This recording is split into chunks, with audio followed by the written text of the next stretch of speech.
దేశ స్థూల జాతీయోత్పత్తిలో సింహభాగం ఆక్రమిస్తున్న సమాచార సాంకేతిక రంగం తీవ్రమైన మానవ వనరుల కొరతను ఎదుర్కోబోతోందా?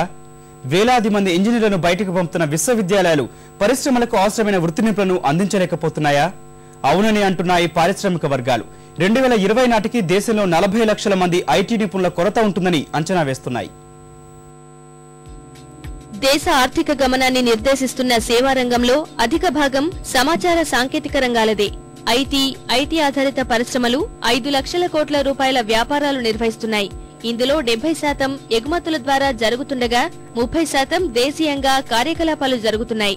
ఐటీ రంగంలో మనకు తిరుగులేదని, ప్రపంచ శక్తిగా ఎదుగుతున్నామని ప్రచారంలో ఉన్న దేశీయ ఐటీ సంస్థలు మాత్రం ఈ రంగం ఎదుర్కోబోతున్న సవాళ్లపై దృష్టి సారిస్తోంది. భవిష్యత్తులో ఐటీ పరిశ్రమ ఎదుర్కోనున్న అతిపెద్ద సమస్య మానవ వనరుల కొరత. మన వర్సిటీలు వేల కొలది నిపుణులను బయటకు పంపుతున్నా సమస్య ఎందుకు తీరడం లేదన్న దానికి ఐటీ పరిశ్రమ చెబుతున్న కారణం నాణ్యత, నైపుణ్యత.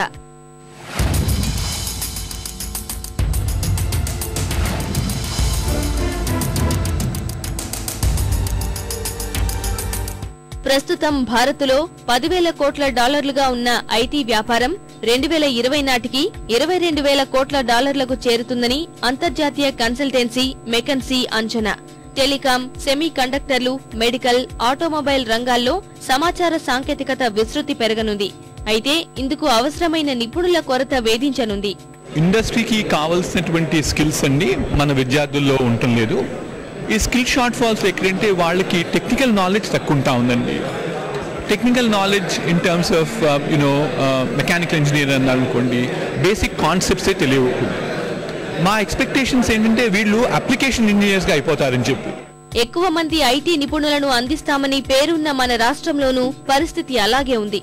రాష్ట్రంలో 770కి పైగా ఇంజనీరింగ్ కళాశాలలున్నా నైపుణ్యమున్న అభ్యర్థులెవరూ రావడం లేదని కంపెనీలు చెబుతున్నాయి.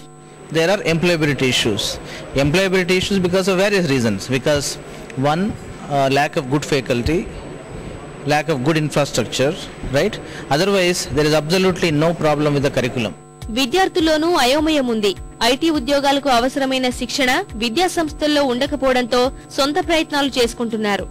ఇప్పుడు సివిల్ మెకానికల్ సెటిల్ అవ్వాలంటే ఒక 8 to 10 years పడుతుంది. కానీ ఐటీ అలా కాదు, స్టార్టింగ్ నుంచే వాళ్ళకి 3 lakhs అలా వస్తుంది.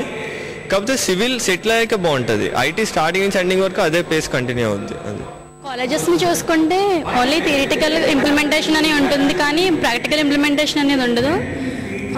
మనం ఏదైనా ఇండస్ట్రీలో కానీ కంపెనీలో కానీ వర్క్ చేయాలంటే ప్రాక్టికల్ ఇంప్లిమెంటేషన్ అనేది చాలా ముఖ్యం.